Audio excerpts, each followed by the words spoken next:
વડોદરાના વાઘોડિયા રોડ પરથી ગરીબી અને અજ્ઞાનતાની પરાકાષ્ઠા સમાન એક અત્યંત હૃદયદ્રાવક અને ચોંકાવનારો કિસ્સો સામે આવ્યો છે। પ્રાથમિક માહિતી અનુસાર ડીમાર્ટ પાછળ ખુલ્લા પ્લોટમાં ઝૂંપડું બનાવીને રહેતા અને ભંગાર વીણીને ગુજરાન ચલાવતા આધેડ મહેશ રાઠોડિયાનું અસહ્ય ગરમી અને દારૂની આદતના કારણે મોત નીપજ્યું હતું। પતિના મોત બાદ પત્ની જશોદાબેને પરિવારજનોને જાણ કરી હતી અને મોડી રાત સુધી તેમના આવવાની રાહ જોઈ હતી, પરંતુ કોઈ સગા ન આવતા અને ગરમીના કારણે મૃતદેહમાંથી દુર્ગંધ આવવા લાગતા અજ્ઞાનતાના કારણે પત્નીએ કોઈની સલાહ લીધા વિના સવારે પોતાના ઝૂંપડાની સામે જ પતિની લાશ પર ગોદડી મૂકી અગ્નિ સંસ્કાર કરી દીધા હતા। જ્યારે મૃતકની માતા અને અન્ય સગાઓ ત્યાં પહોંચ્યા ત્યારે મહેશનો મૃતદેહ અડધો બળી ગયેલી હાલતમાં હતો।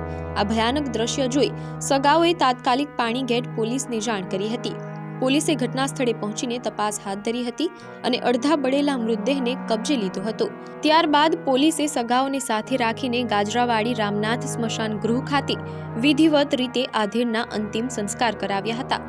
રાતે નહીં હવારમાં 10 વાગે હરગાય તો ગોદડું નાખ્યું તું હોવે ગંધાય ને બધાને ગંધ ગોળ મારતી હતી ઉપર ગોદડું ઓઢાડી દીધું મેં। કોણ આલે સલાહ મરવારો સલાહ હાલનારો છે જ નહીં, કોણ આલે અમર સલાહ ખોસી થતી ટેકવી છોકરો એક તો મરી ગયો। હવે સાહેબ બહુ બંગાર વેનવા જતી મને ખબર નથી।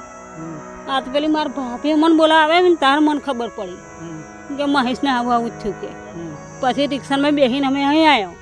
પછી સાહેબે કીધું કે એમ્બ્યુલન્સ મેં કે તમે લઈ જાઓ કે પછી અહીં નાખ્યો। પછી અમારી વાત કોઈ ઢગલી ના થાય।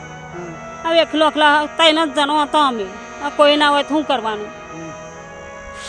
પછી શું કરવાનું? એક ગોદડું નાખ્યું મોડા પર જંતુ પડી જતા દાદા મોટા મોડે લોહી પડતું તો શું કરવું? મને નહીં ખબર, અમે તો ફોન આવ્યો મારા બાનો તો ખબર પડી તો આયા કાકા થાય મારા મહેશ।